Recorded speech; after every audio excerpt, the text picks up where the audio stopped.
So this is it. It's the finale, the final episode of She-Hulk Attorney at Law. If there's a season 2, I won't be covering it. The decision I made a long time ago was after the She-Hulk show premiered, it would be the last MCU show I talk about weekly just because I'm burned out from them. I haven't liked a majority, and I don't want to talk about them anymore. So I will say this. We ended on the highest note possible. The finale to this show is the most comic accurate depiction of any character the MCU has done. I'm sorry, that is the truth. It attacks the right type of people. It makes the right type of people the villains of this piece. It plays so perfectly into the nostalgia that this character has and is built upon. It's a great episode of television. One of the strongest the MCU has done. It is the strongest the MCU has done. One of the best this year. I adored this episode and everything it was. So episode 9 picks up where we left off in the last episode, but with a little bit of a twist because we open up with a theme. You know, like old, old shows from like the 70s. They had like, it's the title sequence, it's the theme. This is David Banner doing the thing because we parody the original television Hulk show. That's right, we're doing a scene-for-scene remake with Tatiana Maslany and a new actor doing the Lou Ferrigno role when they transform into the Hulk. It's beautiful, you know? Oh, was it Bill Bixby? Was that who was the original David Banner from the show? And Lou Ferrigno was the Hulk? It looks awesome. So we open up on that parody. Instead of the Incredible Hulk, it's called the Savage She-Hulk. That's funny. Then we realize that Jen is still in prison right now, so she did kind of go a little Hulk crazy, and the idea is now she won't be able to turn into the Hulk again. She is going to get the inhibitor chip that they put on Blonsky. That is going to be her life. She's going to lose her job. She's going to lose her apartment. She loses everything and has to move back home. You're setting up a lot of good tension there. I like where that's going. I like that Jennifer throughout the episode's like, this can't be where it ends. Why am I losing? Why is everybody else getting to win but me? This is my show. Setting up her anger. And when we get into it, I cannot wait because it's something I've adored for a long time. I've said this before. She-Hulk and the Sensational She-Hulk run in particular is a huge inspiration for a lot of my writing style, for a lot of things I love. I really like what this episode did. She has to move back home. Things are not going well for her. All the while, Nikki is trying to figure out a way to get these intelligentsia people arrested and charged for what they did, like the defamation.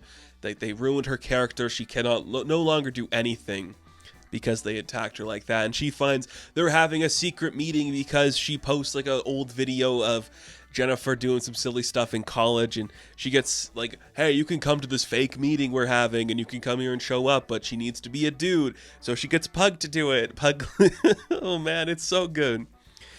And there's like two kind of stories happening at once here. The thing is, Jennifer's like, well, my life is over. The one person who could probably help me is my cousin. He's somewhere we don't understand. I can't get a hold of him. I'm going to show up to Blonsky's retreat, just see what's going on there. So she gets there. The place looks empty. There's a special event going on, which just so happens to be the event that Pug and Nikki are going to. And you get a really funny scene. And again, if you haven't figured it out yet, people, and I kind of know what my audience is. There's a healthy mix of a bunch of people in there. But if you haven't figured out that people who are criticizing this show and saying like it's so stupid and it's not like women can't be superheroes, well, that's the real villain of the piece. We go to a secret Redditor meeting where it's just like a bunch of these creepy neck-bearded white people just in this room. And the leader of intelligentsia is Todd Phelps, who is, that's right, the crazy son of a gun who bought a Wakandan spear to look cool, the crazy son of a gun who wanted She-Hulk to be his lawyer and to hit on her, but he got rejected. So now she's a slut because she doesn't want to sleep with him. Yeah. So you get a really great scene where Pug is so uncomfortable trying to talk to these people because you needed that scene. You needed to show like one decent guy who's like, these guys suck. It's just jokes like, oh, she slept her way to the top of this organization. Oh, she only got here from nepotism. We don't call him He-Hulk. And it's just like, you've been hearing those references and those stories since the conception of the show, since the conception of this character. That makes sense that is the direction they'd go. It is funny. It is great. And you see that Blonsky is the Abomination. He's given a speech down here, you know? He's just like, finding your inner self in the power. But I like how they presented that Blonsky is not openly in support of what Intelligentsia was doing. I really like that he wasn't the villain behind everything, and that is something that it plays up in this episode too, that it's not Blonsky and all that stuff. So I really dig that. I admire what that angle was. And then it's just like craziness ensues, and I really like how this craziness ensues. It's really fun. So Jennifer finds out what this place is. She gets there. Blonsky is abominationed out. We see that Mr. Todd was taking some of her blood so he could become a Hulk, and he takes it to become a Hulk, and she's like, wait, that can't be where this was going. Why would that be where this was going? That doesn't seem like the narrative. Why does the incel get the power? That doesn't work. Then Titania bursts through the wall. She's like, wait, what? Titania's here? Why is Titania here? And then Nikki and Pug are there. She's like, wait, what are they doing here? This is very clouded and confusing. And then Mark Ruffalo drops through the ceiling, and you're like, hold on, that can't be right. So literally, it does the most She-Hulk thing you could imagine. And I watched this late last night. I haven't stopped thinking about it. I didn't think this company would have the guts to try something like this. Because the point is, you have to stay in the lane. And this is another thing, we'll get into it a little bit here. So, it takes a break. She's like, this can't be how it ends. She logs out of the episode, goes to the home screen of Marvel's page on Disney Plus, and it's like, what the fuck is this? She clicks on the like the documentary assembled for Shang-Chi. She climbs inside of it, appears in the real world, walks on the studio lots of Marvel Studios, goes to the She-Hulk writer's room, and we see the entire writer's room for She-Hulk looking at her like, what the hell are you guys doing? And I'm just like, that is so John Byrne's She-Hulk. Like, she does that in the comic book where she comes out, it's like, what the hell are you doing to me? Why is this who I am? He's like, it sells, baby. What do you want from me? That is the character. I'm like, I can't believe they did that. And here's something, I've been like talking about fourth wall breaking a lot. The thing I made apparent, and I'm trying to just like describe this idea to people, is you either have to be tongue-in-cheek or you have to be aware that it's fun. When you compare this, and I don't really want to compare the two, but this works better than I think what Deadpool did, because when you have like scenes in Deadpool where it's like, wow, you're so dark, are you the DC universe? You're doing a reference for the audience, but you're not giving it like that wink and nod. It's just more like, hey, this is a reference to something that you know, isn't that funny? Har, har, har. But when Tatiana looks into the camera and says, hey, X-Men, hey, X-Men, she's winking at you like, hey, look at this, I'm doing the thing you guys want. Or every week when she's like, man, good thing Wong was here, so Twitter's gonna be okay with this one. Or she's just like, I'm kind of digging this Daredevil guy. Like, we're supporting that because it is fun, and it's just a little more flirtatious and just like satirical than it is just when Deadpool does it or other characters do it, where it's like, man, this guy is acting a lot like Winter Soldier right now. You're like, that's not funny. That's not a joke. You're just commenting on something that we are aware of, so you think you're being self-aware, but what you're really being is basic. So the way that She-Hulk has handled its fourth wall breaking, I think, is way more interesting than any other company at the moment. I really think what they did here was perfect. When she goes to the writer's room, which is a thing that happens in the comic books, she's like, what are you doing to me? This ending sucks. Why is this the ending we're going for? They're like, well, Kevin holds all the real cards for the finale. She's like, Kevin? I have to go talk to Kevin? So, we're gonna go talk to Kevin. And she goes to the Marvel Studios headquarters. She walks to the offices. She has to sign her NDA that she can't say anything going on here. It's very fun. She walks into some back rooms, heads down some alleys, and again, this is the joke, because this is funny. It's not just saying something that's supposed to be funny, like, oh, this is really bad writing, wink, wink, nudge, nudge. This is just like, hey, it's Kevin. Kevin is a robot. An algorithmic robot who controls the Marvel Universe and comes up with all the endings, and some people are commenting that maybe these endings are becoming too familiar and don't really fit in with what the rest of the story was talking about. I love that, because one, good for Kevin Feige not making himself that, because if we went in there and it was Kevin Feige, it would feel a lot like the most recent season of Big Mouth, where it's like, Nick's angry, what's he gonna do? He's gonna go to the top of Monster, whatever the fuck, and it's like, it's Nick Kroll, and it's like, you're in a TV show, man, look at all this, your lives are just animated portions, and you're like, this loses the tone of Big Mouth completely, and you've ruined this show that's already shit. So the fact that it's like a robot with the name Kevin on top of it, and it has Kevin Feige's freaking hat aesthetic where its face looks like it's wearing a ball cap, that is funny. And he's like, but this is the ending people want. And she's like, no, that's the ending the people who you made the bad guys in this show want. That's not how you end a She-Hulk show. You end it like, this comic book's over. We did everything. We've jumped the shark.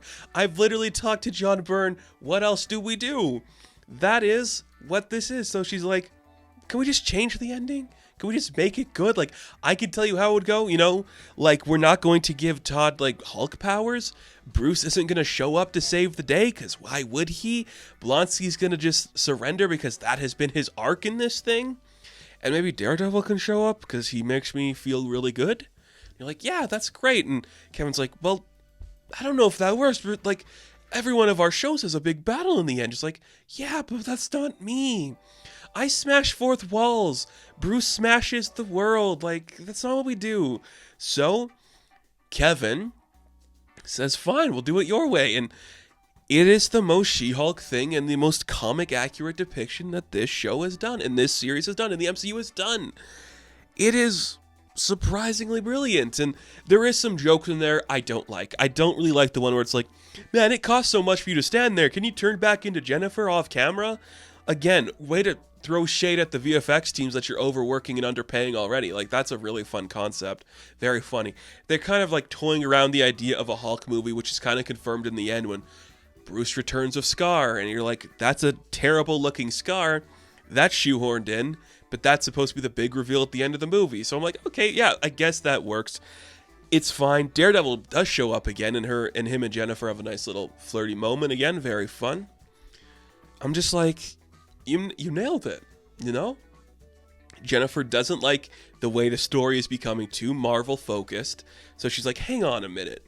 Let me talk to the writers. Let me talk to the guy that created everything we're looking at today and tell him, like, that's not how I go, because that is what She-Hulk does. She creates her own ending. That is the comic book character. She's not controlling anybody's minds or manipulating anybody's existence. That is just what she's doing. She's talking to the Thing. She's essentially coming to Kevin Feige and being like, can we not do the finales to Hawkeye or Moon Knight or Falcon and Winter Soldier? Can we just do like a good finale, please? That's what she's doing. And it works. And it works well. And when Tatiana can deliver that with such brevity and comfort and just a wink to the camera that isn't like, hey, do you get what I'm saying? It's more like, hey, get what I'm saying? I adore it. I love what she's doing. I love how they handled this. And there's some weird stuff at the end, but I do like, you know, Matt and Jen's dad talking about children. Matt's like, oh, I'm here for a week. Hey, whoa. I think that's very fun. It also makes me think, yeah, we're probably going to see Jen in the Daredevil Born Again show, aren't we? Why wouldn't we? That's very fun. I like it. She's going to be a superhero. She did everything she needed to. That is how you do a finale. You know, you open up with the homage to the classic 70s TV show. You end with her doing the sensational She-Hulk book. I got everything I wanted. If I were to never see another Marvel property again, I could die happy. Because that is the finale I'd want. You messed up some characters I really love. But if you're going to end on a high note, this is the highest note you can get, because this is not a point you can return from. When you do this, you are stuck with this forever. That's really cool. And I encourage people who are still hesitant like this sucks to understand. The point is, it's going to make you mad. The whole thesis of this show is that the thing you want from Marvel is derivative. You want this instead. That is exactly what this show is telling you. And the fact that you cannot accept that is your fault. From day one, they said it's a legal courtroom show. That's what we're doing here. Bruce is not a main character. You're not going to get your big, deep thought pieces or anything. So when it starts to go that way, when the bad guy starts to become too superhero-y, it's like, no, he's just a creepy incel piece of shit. That is the character. We don't need to do anything else with that. Titania can stay, who cares? It's like, yeah, that works. That all works for this, man. They nailed the finale. Congrats to everybody in the writers' room for having the balls to let that happen. Just stand there, earn your money. I adore it. I adore it. And I don't think it ruins anything in the narrative of the MCU. It still exists there. It is the type of fourth wall breaking that Deadpool couldn't do. Deadpool can't do this, or else it comes across as too cynical. When it is Jennifer, it's like, hey, this is really weird, man. Like, I'm not gonna like ruin the ending for you. I'm just gonna be like, that doesn't feel like the narrative we were telling, so let's change it a little bit. 100% love it. The perfect finale to this show, and I can't think of anything else I'd rather see. Like, all the announcements they have, are any of them gonna come close to what that just did? The most accurate depiction of a character? You have to imagine it's not. Because the other thing is, like, this changed the format, but the rest of them, well, they're probably gonna be the same as the rest of the other drivel. I love it. We stuck the landing. She-Hulk has become my favorite Marvel property. I've loved the character forever. Like I said, it inspires so much of my writing, so much of how I think about these types of feministic characters, where it's like you can take the brevity and the flirtation and all of that and turn it into something strong. It's why I love She-Hulk. It's why I love Barbarella. It's why I love Elvira. And I think this show cannot be topped. I will be surprised if they come close to anything like this. I don't care what they do, because this is the perfect end. You nailed it. You can rest easy, Kevin. Put your lens-eyed baseball cap head down and realize you finished the job. So that is going to do it for the She-Hulk Eternia-Law reviews. Thank you guys for watching these. Be sure to like and subscribe to the channel. Will we be back to talk MCU? I'll definitely be talking Wakanda Forever. I'll definitely be talking other stuff they do, but not as a big scale as this has been. As always, you can check me out on Instagram, TikTok, and Twitter, and I will catch you in the next one. Have fun, stay safe, good luck.